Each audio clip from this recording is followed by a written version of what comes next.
Garcia.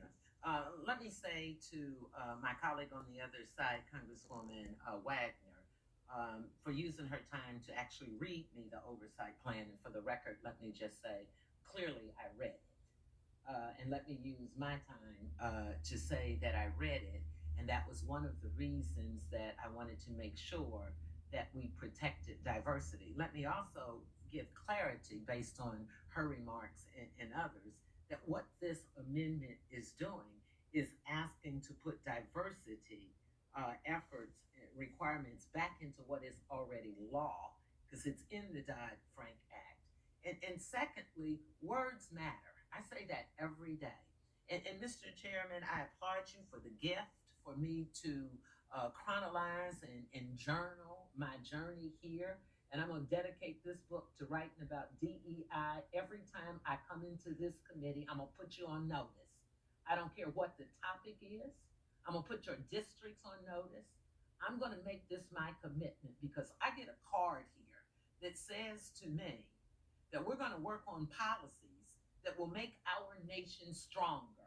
Well, this nation was built on slaves who gave their lives and built many of the buildings that they live in. This nation was built on women who breastfed your children and did other things. And you're going to send me a card to say, make our nation stronger, and then stand here and take exception to putting diversity and equity and inclusion? Why would you be so afraid? It doesn't eliminate anyone. We're not picking people who aren't scholarly. And then you're going to tell me to make freer capital markets. And then here's the last one to enter into the records. I want this document, Mr. Chairman, entered into the record. That we're going to offer more choices in people's personal pursuit of happiness on the same day this president of the United States is laying people off because they were qualified, but they happen to be of color. They happen to be female. Well, I'm going to tell you that is not acceptable to me. I'm going to say to you that I asked you to take a look at your district. You took the same oath that I took. You took an oath of office to serve all of the people. We're not asking you to let someone keep their job because they're not qualified. If you look at the people who are in these jobs that are being laid off, some of these folks are making the difference in those departments.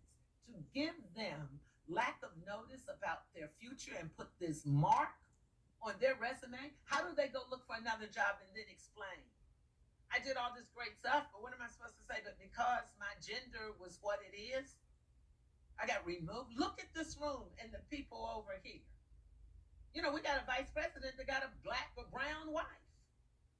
You know, so now when we look at talking about what we're standing for, I saw them little pretty brown black babies that they marched across here. So we're talking about our black and brown babies the same way. You are destroying the future of our children. It is genocide.